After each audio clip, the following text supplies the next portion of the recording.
কথা ক'লে বেয়া শুনি মোৰতো মুখটো খোল খালেতো খায়েই এতিয়া হিমন্ত বিশ্ব শৰ্মাই গিৰিয়েক ঘৈণীয়েকৰ মাজত কাজিয়া লগাই ফুৰিছে কেনেকৈ কাজিয়া লগাইছে মই কওঁ শুনক হিমন্ত বিশ্ব শৰ্মাই অৰুণোদয় 1200 টকা দিছে ঘৈণীয়েকক বা মাইকী মানুহ স্কুটি দিছে ছোৱালীক সব ৰেচন কাৰ্ডৰ নাম মাইকী মানুহৰ আৰু কি আছে জানো ঘৰ দিব মাইকী মানুহ সব মুঠতে মাইকী মানুহ হয়নে এতিয়া মাইকী মানুহক সব বস্তু দিয়াৰ ফলত বহুত মাইকী মানুহে হাজবেণ্ডৰ লগত মিলি ধুনীয়াকৈ ঘৰখন চলায় সেইটো কথা আছে কিন্তু এনেকুৱা মাইকী মানুহ আছে যে মই পইচা পাইছোঁ তোমাক নিদিওঁ বোলে দাইল আনো আজি টকা 100 দিয়াচোন নাই মই তোমাক দিব নোৱাৰোঁ মই কাপোৰ এযোৰ কিনিব লাগিব চৰকাৰে মুখে দিছে তেতিয়াই ঘৰখনত কাজিয়া লৈ যায় সেইদিনাখন এটা ঠাইত মই জেগাটোৰ নাম এতিয়া নকওঁ ৰাইজে বেয়া পাব নগাঁও লোকসভা সমষ্টিৰ এখন ঘৰত আমি এনেকৈ গৈ থাকোঁতে ৰাস্তাই দি দুবাদুল কাজিয়া একদম মানে পুৰা ঝাৰু লৈ খেলিছে ঘৈণীয়েকৰ হাতত ঝাৰু গিৰিয়েকৰ হাতত চেণ্ডেল এটা কি হল কাজিয়াখন সুধিলোঁ বোলে অৰুণোদয় পইচা সোমাইছিলে গিৰিয়েকে হেনো এই চেণ্ডেল এযোৰ কিনিবৰ কাৰণে পইচা খুজিছিলে এই চিগা চেণ্ডেল লৈয়ে মাৰিবলৈ দৌৰিছে আৰু ঘৈণীয়েকে ঝাৰু লৈ পেলাই মাৰিবলৈ খেদিছে গতিকে এই কাজিয়াখন কোনে লগালে হিমন্ত বিশ্বহে লগাইছে তেওঁ অৰুণোদয় পইচাটো আমাৰ চব এতিয়া মেইন কথা বহুত কথা মোৰ কথাখিনিত বহুত লিগেল গ্ৰাউণ্ড আছে ভাৰতৰ সমাজ ব্যৱস্থাটো পিতৃকেন্দ্ৰিক হয়নে নহয় পিতৃকেন্দ্ৰিক হয়নে নহয় আমি ভাৰতীয় সংস্কৃতি হিমন্ত বিশ্ব শৰ্মাৰ মুখত বৰ কথা বৰ ডাঙৰ লেকচাৰ যে কি সংস্কৃতি হিমন্ত বিশ্ব শৰ্মাই কি বুলি কয় ভাৰতীয় সংস্কৃতি তেনেহ'লে ভাৰতীয় সংস্কৃতিয়ে কি বুলি কয় ভাৰতীয় সংস্কৃতিত পুৰুষৰ স্থান কিন্তু সদায় অলপ হ'লেও মৰ্যাদাপূৰ্ণ তো ভাৰতীয় সংস্কৃতিত মাইকী মানুহে বজাৰ কৰি ঘৰত চাউল দালি কিনি অনাৰ ৰুলটো নাই আমাৰ ভাৰতীয় সংস্কৃতিত নিয়ম হৈছে কি পুৰুষজনে জীৱিকা উলিয়াই পইচা পাতি আনি ঘৰখন চলায় কিন্তু আজিৰ সমাজত আজিৰ পৰা বহুত বছৰ আগতে মহিলায়ো চাকৰি বাকৰি কৰিছে আমি নাই কৰা বুলি নকওঁ বা কৰিব নালাগে এইটোও নকওঁ ভুলকৈ নিউজটো নবজাব কৰিব নালাগে বুলি নকওঁ কিন্তু কথা হ'ল এজন পুৰুষৰ পকেটটো যেতিয়া খালী হৈ থাকে এগৰাকী মহিলাৰ পাৰ্চটো যেতিয়া ভৰ্তি হৈ থাকে চৰকাৰী ধনেৰে সেইখন ঘৰত শান্তি থাকিব নেকি ঠিক আছে হিমন্ত বিশ্ব শৰ্মাই কৈছে মহিলাবিলাকে ভোট দিব তাৰ মানে কি হিমন্ত বিশ্ব শৰ্মাই মহিলাও আছে পুৰুষো আছে যদি পুৰুষে ভোট নিদিওঁ বুলি কয় তেতিয়া ঘৰখনত তাৰমানে কাজিয়া লাগিব তাৰমানে কাজিয়া লগাবলৈ কৈছে আৰু যদি সম অধিকাৰৰ কথা কৈছে তেনেহ'লে মহিলাগৰাকীয়ে হাজবেণ্ডজনক ক'ব নেকি যে তুমি মোৰ মতে ভোট দিব লাগিব আৰু তেওঁ যেতিয়া নিদিব তেতিয়াই কাজিয়া লাগিব নেকি তাৰমানে হিমন্ত বিশ্ব শৰ্মাই ভোট পাই থকাৰ স্বাৰ্থত এখন ঘৰৰ সম্প্ৰীতি এখন ঘৰৰ গিৰিয়েক ঘৈণীয়েকৰ মাজত কাজিয়া লগাব খুজিছে সৌখিদিনা হিমন্ত বিশ্ব শৰ্মাই কি বুলি কৈছিলে বোলে বাল্য বিবাহৰ নামত স্বামীবিলাক ধৰি লৈ গ'ল আৰু ঘৈণীয়েকজনী বোলে মাকৰ ঘৰলৈ যাওক তেওঁ বোলে 1200 টকা দিব তাৰে বোলে চলিব আৰে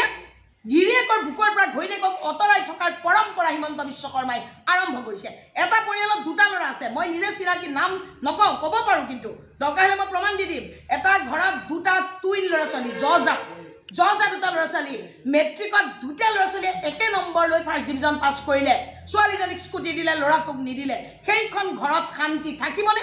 হিমন্ত বিশ্ব শৰ্মাই কি কৈছে মহিলাৰ সবলীকৰণ মানে পুৰুষৰ দুৰ্বল কৰা নেকি মহিলাক সবল কৰা মানে পুৰুষক দুৰ্বল কৰা নেকি যদি একেখন ঘৰৰ জজা ল'ৰা ছোৱালী ছোৱালীজনী স্কুটি পালে ল'ৰাটোৱে নাপালে সেই ছোৱালীজনীৰ প্ৰতি ল'ৰাটোৰ ভাল ভাৱ থাকিবনে কাইলৈ যদি কৰবালৈ যাবলৈ হয় ছোৱালীজনী স্কুটাৰখন নিনি তাই ল'ৰাটোক দিবনে তেতিয়াই দুইটা ল'ৰা ছোৱালীৰ মাজত কাজিয়া এখন সৃষ্টি নহ'বনে ফাৰ্ষ্ট ডিভিজন পোৱা ল'ৰাই হওক ছোৱালী হওক তুমি স্কুটি দি দিয়া এখন ঘৰত অৰুণোদয় তুমি পৰিয়ালটোৰ মুৰব্বীজনক দিয়া ভাৰতীয় সভ্যতা সংস্কৃতিৰ পৰিয়ালৰ মুৰব্বী কোন দেউতাক নে মাক ভাৰতবৰ্ষৰ ভিতৰত সমগ্ৰ ভাৰতবৰ্ষৰ ভিতৰত এখনেই ৰাজ্য আছে য'ত মহিলা মুৰব্বী পৰিয়ালৰ সেইখন ৰাজ্যই হৈছে মেঘালয়ৰ বাদে ভাৰতৰ কোনো জেগাত পৰিয়ালৰ মুৰব্বী মহিলা নহয় যদি পৰিয়ালৰ মুৰব্বী মহিলা হ'লহেঁতেন তেনেহ'লে মোৰ দেউতাই মোৰ নামত মাটি নিদিলে কিয় মোৰ দেউতাৰ মাটিখিনি দাদাই কিয় পাব মই কিয় নাপালোঁ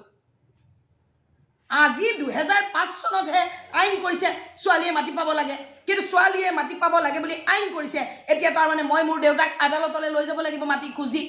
সিস্টেমটো নাই কেলে ছোৱালীয়ে পোৱা এতিয়া আপুনি মেঘালয়লৈ যাওক মেঘালয়ত মাটি সম্পত্তিৰ ওপৰত লৰাৰ অধিকাৰ নাই মেঘালয়ত ছোৱালীয়ে পায় তাৰমানে সেয়া মাতৃকেন্দ্ৰিক পৰিয়াল মেঘালয়ৰ বাদে ভাৰতবৰ্ষৰ সকলো ৰাজ্য পিতৃতান্ত্ৰিক পৰিয়াল গতিকে এই পিতৃতান্ত্ৰিকতা আঁতৰাই পেলোৱাটো হিমন্ত বিশ্ব শৰ্মাৰ নাৰী সবলীকৰণ হ'ল নে দুৰ্বলীকৰণ